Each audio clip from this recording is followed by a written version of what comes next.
Michigan University housing officials and off-campus landlords are begging for help after being inundated with a huge influx of emotional support animals with students. I'm Tony, and this is Real Estate Investing and Landlord News. All right, so I have an interesting topic for you today, and it has to do with emotional support animals.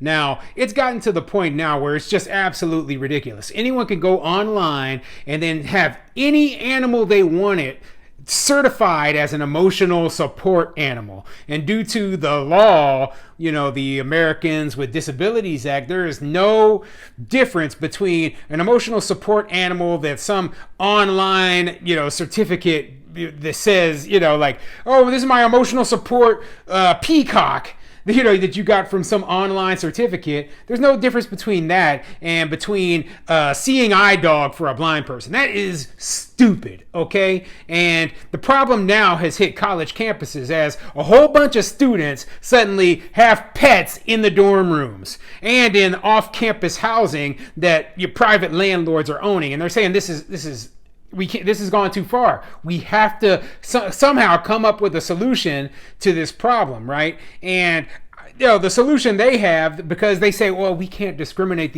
against these people, and we can't say, that this person is or is not disabled or does not need it. But we're going to go after the people who are providing those certificates, those fake emotional support animal certificates that, these people are using, right? We're going to go after them. And that's a good idea. And I wish they would do something like this on a national level, because they are causing a huge issue. Landlords are being forced to take pets into their property for people with fake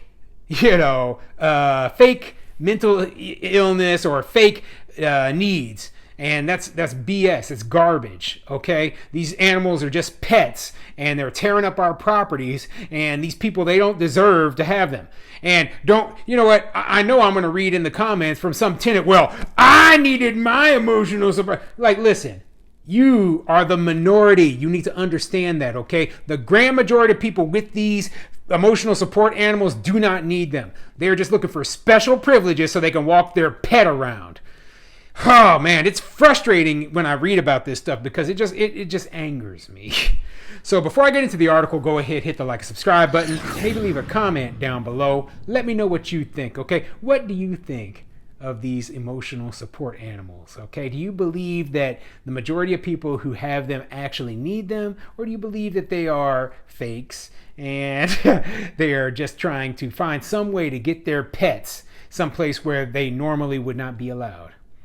Well, I already told you what I think, but put your comment down below, and I'm just curious what the other people on here think. So let's get into this article.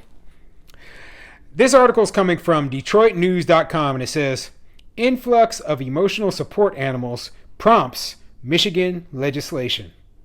Yeah, and believe me, there would have been nothing, they wouldn't have even cared if it was just the private landlords who were suffering. But all of a sudden, when all these dorm rooms were just filled up with pets, they're like, okay, we gotta nip this in the bud. We just cannot allow all these pets running around. But let's get into the article and see what it says. Michigan University housing officials and off-campus landlords are alarmed about the influx of fake certification letters for emotional support animals. A bill sponsored by Representative Sarah Cambency, a Democrat from Marquette, would penalize people who sell online certificates and protect landlords from fraudulent claims. Known as the Emotional Support Animal Act, it passed the Michigan House in late September in a 108-0 vote. Emotional support animals are animals that qualify as a reasonable and necessary accommodation for a person with a disability to use and enjoy a residential property according to the U.S. Fair Housing Act. To have one at a university or a rental property, people need documentation from a healthcare provider explaining the need, said Carlene Lehman, a director for the Okemos-based Property Managers Association of Michigan. but there has been a rise in people getting fake certificates online, she said. Well, there is a simple solution to this, right? They are the legislator. They can just put down that, hey, if you want an emotional support animal, then this animal has to be, one, licensed in the state of Michigan as an emotional support animal, and you have to have a Michigan-based healthcare provider making the decision whether you need an emotional support animal or not, okay? This is pretty simple stuff, and I don't understand why they don't just do that. Instead, they're beating around the bush and they're allowing some online provider who could be sitting in India somewhere to create some kind of fake certificate. They could have an official Michigan certificate that, says, okay, this person qualifies for an emotional support animal. They can create, business licenses. They could create all of these official documents for all these other things, but they can't create an official Michigan emotional support animal certificate. I mean, come on. They're just being lazy at this point. I mean, in my opinion, if the person truly has a need, they need to be certified. They need to be licensed. The pet needs to be licensed and, basically verified. So there needs to be a person available who can, go figure out if this pet actually is able to provide the needs that they claim that they, need. So this pet is actually able to provide the emotional support, and a person to certify whether this person actually needs an emotional support animal. Because I'd be willing to bet that fewer than 1% of the people who have these certificates actually need it. And saying that you have anxiety, well, guess what? We all have anxiety. This is a crazy world. Everybody has anxiety. If merely having anxiety was a need to have a pet around, well, why did people survive tens of millions of years before now without, carrying their dog everywhere they went? Because it's not truly necessary. Now, someone can go online and fill out a survey to get a certificate, Lehman said. Even if the person has never seen a doctor or a therapist, they can enter their email address, and soon a certificate is in their inbox. But these people are getting duped. People are spending up to $200 on a certificate that a healthcare provider would not charge for. Landlords do not have to accept letters that are not valid under U.S. housing and urban development guidelines, Lehman said.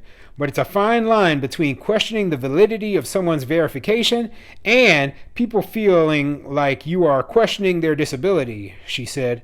The bill does not penalize the person with the false certificate, but the vendor who sold it to them, Lehman said. The hope is that this will deter people from getting fake certificates. Yeah, and they need to make a list or create a database of all of the places where they do not accept these certificates. And there needs to be some kind of, national program that says, okay, this is what, the certificate is supposed to look like. They say that, landlords, they can reject people with fake certificates, right? But they don't tell landlords what the fake certificate is. Okay, how are we supposed to know? We have no clue what a real certificate versus a fake certificate is. The only thing we know is that we get in big trouble. We can get our butts sued if we turn down somebody for allowing them to have a pet if they truly have a disability. And that is where we don't want to get caught up. So the state needs to step in and set the standards so that we know what they are.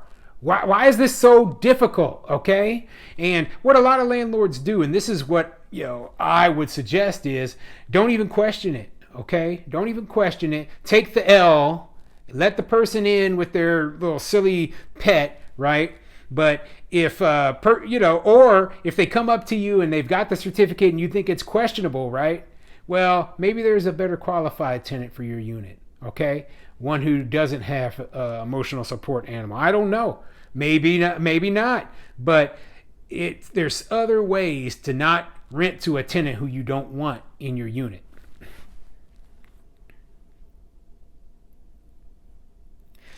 The legislation would help protect people with legitimate documentation of a mental, emotional, or psychiatric need for an emotional support animal, she said.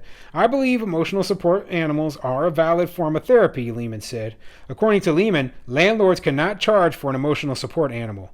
If an apartment complex requires a down payment for pets and pet rent, people might try to get get a fake certificate to avoid these charges. Yep, and that's exactly what I'm talking about. They're trying to avoid the charges. They're trying to, get a free ride for their pet, and that you can't charge them a pet security deposit. You can't charge them pet rent like you would for a normal pet, and they think they can get away with it. All I gotta say is, hey, well, there's a better qualified tenant. Okay, you tried to scam me. Well, guess what? There's a better qualified tenant, one who doesn't have an emotional support animal or a pet.